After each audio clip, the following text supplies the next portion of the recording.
Nakikita mo doon sa cluster yung gear niya. Ah, Nakikita mo doon sa cluster. Galing no? Yan na lang pala yung ano.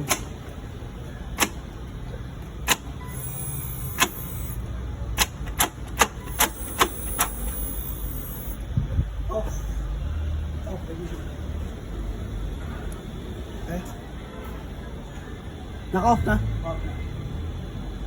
Hindi. Hindi tayo.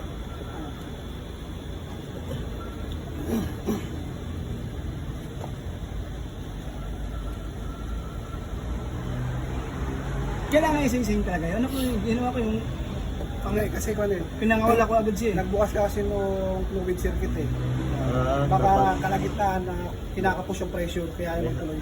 May hangin. May hangin. Kaya ayaw niya magtuloy. Oo, kasi baka may hangin eh, kaya kinakapos. Yung ginawa, umisa-isa talaga.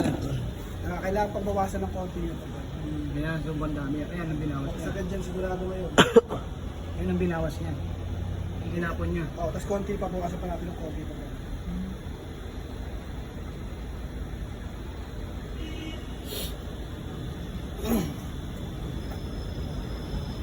So, mura pa yan.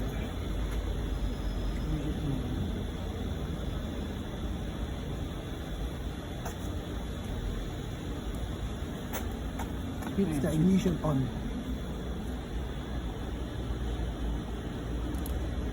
Okay na? Okay na? May nakaan mo. Ano yung fault niya ng gearbox? Clutch na to, very legal stationary engine, so engine running on. Engine running. Kailangan nyo po. Ito yung kailangan mo timingan eh, kasi pag hindi mo ayos, walang creeping.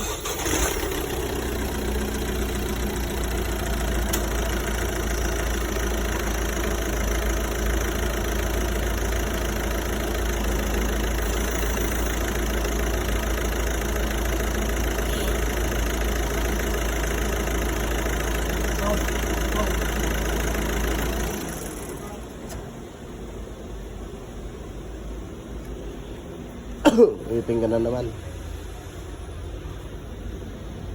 Ito yung medyo mahirap timingan minsan eh.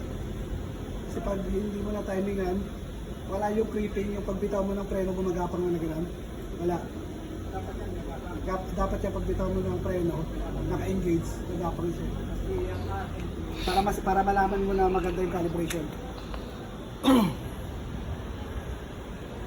Pag hindi siya gumapang, minsan ito problema. Pag hindi gumapang, pe-perform ulit.